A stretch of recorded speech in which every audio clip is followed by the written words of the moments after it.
Hey everyone and welcome back to Haste Kitchen. Today I'm going to show you how to do a real simple, easy, take to work frittata. It's a healthy lunch idea. Instead of sandwiches or anything like that, it's going to be a little bit more filling than a salad. The beauty of a frittata is the main ingredient is eggs. If you don't like eggs, you're not going to like this one at all, I'm afraid. And if you're vegan, yeah, it's not for you, I'm sorry.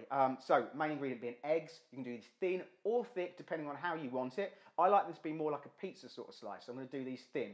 For the vegetarians, I'm going to do a little bit of sweet potato. I'm going to do eggs, cherry tomatoes, chia seeds, a little bit of asparagus. I'm going to put some fresh peas through there, a little bit of cheese, spinach, and we're going to cook this off with a little bit of Kerrygold butter.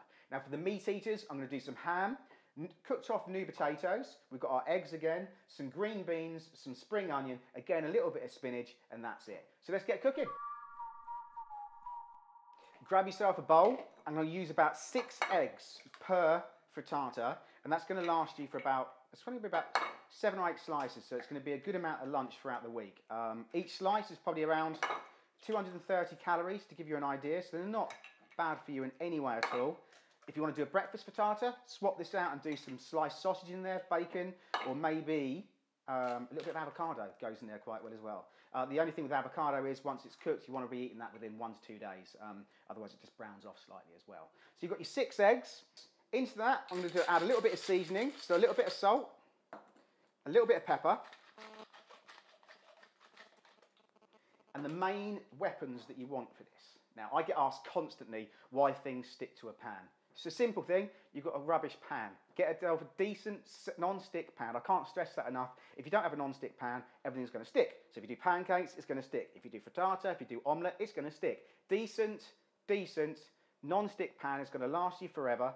Well, not forever. It's going to last you for a couple of years, and it's going to be so much easier for your cooking. Second important thing that you need is a decent spatula just to release the egg from the side of the pan.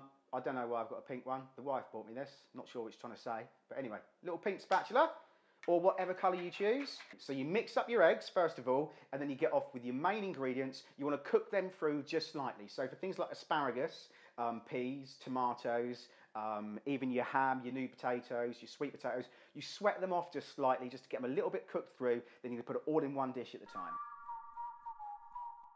For the first frittata, I'm going to get the oven up to about 250 Celsius, and then we're going to start cooking off the main ingredients. So we've got a pan. Let's get that nice and hot. Right, we're going to grab some of our asparagus. Now snap these off so the stalks are cut off already. I'm just going to keep them in nice little sections, about 1 inch long, okay? That can go in your pan. A few of our whole tomatoes. Just literally drop them in whole. Add a little bit of butter. Now all we'll add in that butter is to make sure this doesn't stick all around the bottom. So make sure that butter goes all the way around the outside of the pan. A decent handful of spinach. And just let that wilt off slightly. Important thing, don't let that overcook. Don't let the spinach wilt down too much. We're going to go in with some of our peas. Just half of them. First of all, just so that goes around the base of the frittata itself. We're going to go with some of our chia seeds, just a small pinch through. And that's going to sit at the bottom of the pan. So when I flip this over, we're going to have that beautiful top section. Now into there, I'm going to add all our eggs. I'm going to just give that a little shake round the pan. And I can just drop in our little bits of new potato. Just sparingly just drop them through. It's just pulling away from the edges nicely, which is what you want, so it doesn't stick too much. And into that, I'm just going to add some of our cheese. Now, it's up to you what variations of cheese you want to use. I'm just going to use a little tiny bit of strong cheddar, not too much. And I've actually got some Edam here. Break that up and put it in. And again, just tap that down. And I'm going to go for another little sprinkle of our chia seeds just over the top. And now we can add the second part of our peas just to the top section. So you can see there the heat started to come through. It's cooked it about halfway through. I can turn off the gas now and put that straight in the oven for about 7 to 10 minutes. That's all done, so let's get it out of the oven. There we go, you've got that beautiful crisp layer over the top. And all I'm going to do is flip that upside down. So put a plate over the top, like that. Upside down. And there's your frittata. How good does that look?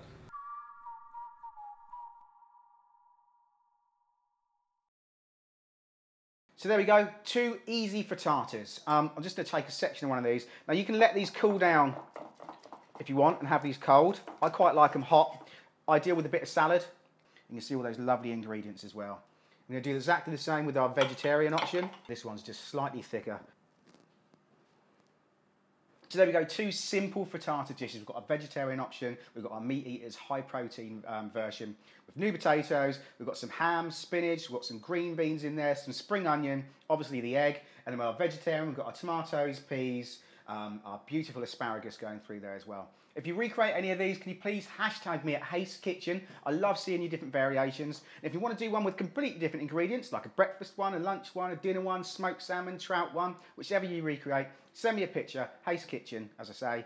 Follow me on Twitter, Haste Kitchen again, it's a hard one to follow. And also go to www.hastekitchen.co.uk for any further updates on my blog. And I shall see you next week. Oh, comment down below please and tell everyone about the channel. Cheers then, bye-bye.